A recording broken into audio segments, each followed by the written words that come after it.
नमस्ते।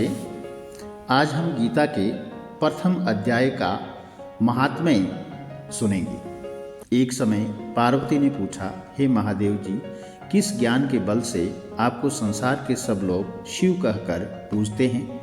मृगशाला ओढ़े, सब अंगों में शमशानों की विभूति लगाए, गले में सर्प और नरमुंडों की माला पहने हुए हो, इनमें तो कोई भी पवित्र चीज नहीं है। फिर आप किस ज्ञान से पवित्र माने जाते हो?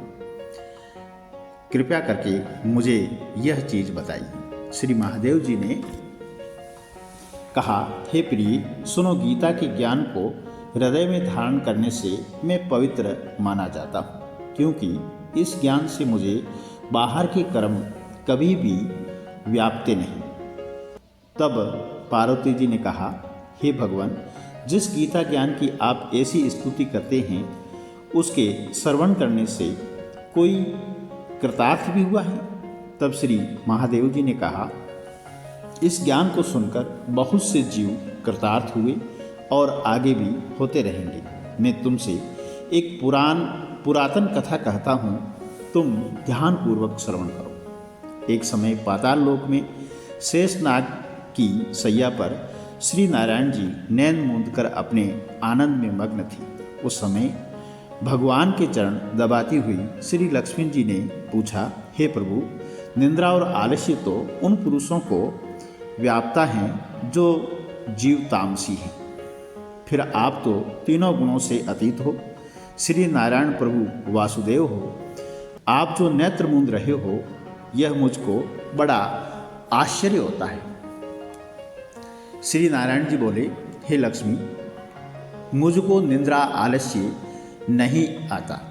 एक शब्द रूप जो भगवत गीता है, उसमें जो ज्ञान है उसके आकार रूप हैं, तैसे वह गीता शब्द रूप अवतार है। उस गीता में मेरे ये अंग हैं, 5 अध्याय मेरा मुख है, 5 अध्याय मेरी भुजाएं हैं, 11वां अध्याय मेरा हृदय और मन है, 16वां अध्याय मेरा उदर है, 17वां अध्याय मेरी जंगा है, 18वां अध्याय मेरे चरण हैं। गीता के सब श्लोक ही मेरी नाड़ियाँ हैं, और जो गीता के अक्षर हैं वही मेरे रोम हैं। ऐसा मेरा शब्द रूपी जो गीता ज्ञान है, उसी के अर्थ में हृदय में विचार करता हूँ और बहुत आनंद को प्राप्त करता हूँ। श्री लक्ष्मी जी बोले, हे नारायण जी, जब भी गीता जी का इतना ज्ञान है तो आपको सुनकर कोई जीव कृतार्थ भी हुआ है?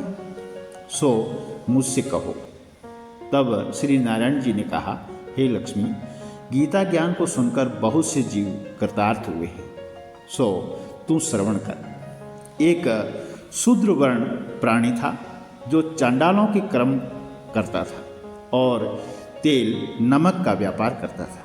उसने बकरी पाली। एक दिन वह बकरी चराने को वन में गया और पेड़ों के पत्तों को तोड़ने लगा। वहाँ उसे एक सर्प ने डस लिया, जिससे वह तुरंत मर गया। मरकर उसने बहुत नरक भोगे, फिर बेल का जन्म पाया। उस बेल को एक भिखारी ने मोल ले लिया। वह भिखारी उस पर चढ़कर सारा दिन भीख मांगता फिरता। जो कुछ भिक्षा मांग कर लाता वह कुटुंब के साथ मिलकर खाता। वह बेल सारी रात उसी द्वार पर बंधा रहता। उसके खाने पीने की भी कोई खबर न लेता। कुछ थोड़ा सा भूसा उसके आगे डाल देते, तब दिन चढ़े फिर बेल पर चढ़कर वह भिखारी मांगता फिरता। कई दिन गुजरे तो बेल भूख का मारा गिर पड़ा, किंतु प्राण नहीं निकले।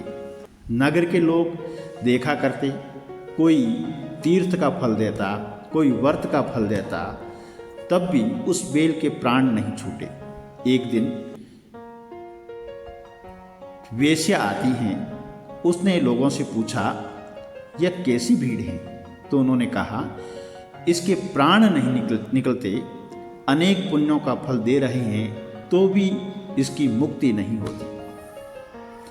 तब गणिका ने कहा, मैंने जो कर्म किया है उसका फल इस बेल को निमित्त किया।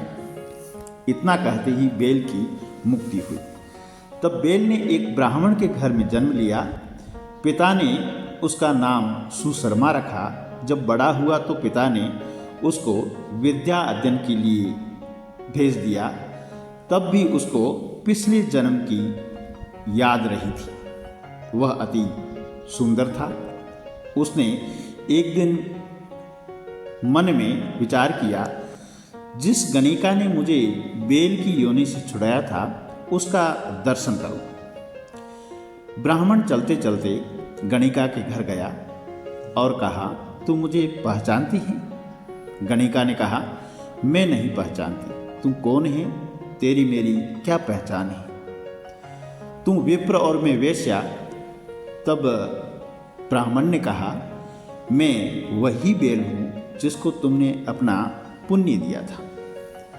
तब मैं बेल की योनि से छूटा था। अब मैं विप्र के घर जन्मा हूँ। तुम वह अपना पुण्य बता। गणिका ने कहा, मैंने अपनी जानकारी में कोई पुण्य नहीं किया, परंतु मेरे घर एक तोता है। वह सवेरे कुछ पढ़ता है, मैं उसके वाक्य सुनती हूँ। उस पुण्य का फल मैंने तेरे निमित्त दिया था। तब विप्र ने तोते से पूछा कि तुम सवेरे क्या पढ़ता है? तोते ने कहा, मैं पिछले जन्म में विप्र का पुत्र था। पिता ने मुझे गीता के पहले अध्याय का पाठ सिखाया था। एक दिन मैंने कहा, मुझको गुरु ने क्या पढ़ाया है? तब गुरुजी ने मुझे श्राप दिया कि तू सूआ हो जा। तब से मैं सूआ हुआ। एक दिन फंदक मुझे पकड़ ले गया। एक विप्र ने मुझे मोल ले लिया। वह विप्र भी अपने पुत्र को गीता का पाठ सिखाया करता था। तब मैंने भी यह पाठ सीख लिया। उसी दिन विप्र के घर चोर घुस पड़े। उनको धन तो प्राप्त न हुआ, परंतु वह मेरा पिंजरा उठाकर ले गए। चोरों ने यह पिंजरा गणिका को दे दिया। गणिका उनकी मित्र थी। वह मुझे उनके पास ले आए। सो मैं नित्य प्रातः गीता जी के पहले अध्याय का पाठ करता हूँ।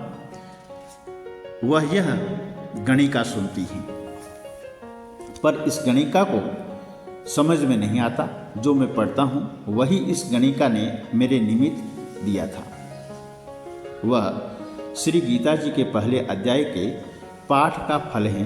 तब विप्र ने कहा, हे तोते, तू भी विप्र है और मेरे आशीर्वाद से तेरा कल्याण हो। सो हे लक्ष्मी, विप्र के इतना कहते ही वह तोता भी मुक्ति को प्राप्त हुआ।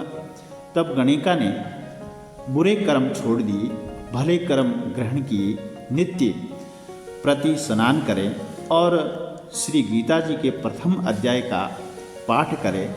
उससे उसकी मुक्ति हुई। धन्यवाद।